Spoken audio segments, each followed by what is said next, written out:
Friends, কি করছো সবাই? দেখো, আজকে আমি একটা সুন্দর চটপটে খাবার নিয়ে চলে এসেছি তোমাদের সাথে শেয়ার করব বলে। এটা দেখলেই জিভে জল চলে আসে।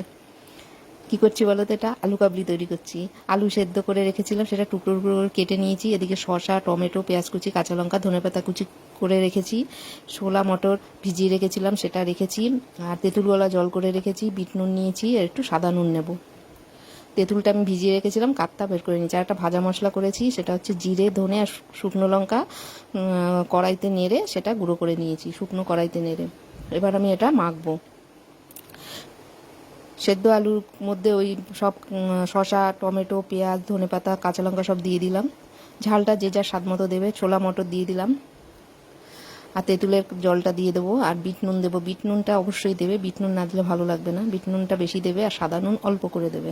আর ঝালটা যে যার স্বাদ মতো দেবে, যে যেরকম ঝাল খাবে। এই তেঁতুল জলটা দিয়ে দেবো, দিয়ে এবার ভালো করে মাখবো এটা জমিয়ে। কি বন্ধুরা, দেখেই যে জিভে জল চলে আসছে তো, দারুণ গন্ধ বেরিয়েছে। ভাজা মশলাটা দিয়ে দিলাম, এবার মেখে নেব ভালো করে। কে কে আলু কাবলি খাবে চলে এসো তাড়াতাড়ি। আলু কাবলি, আলু কাবলি, কে কে খাবে চলে এসো। দেখো, আমার আলু কাবলি মাখা হয়ে গেছে। এবার খাবো, খেয়ে বলছি কেমন হয়েছে। দারুণ।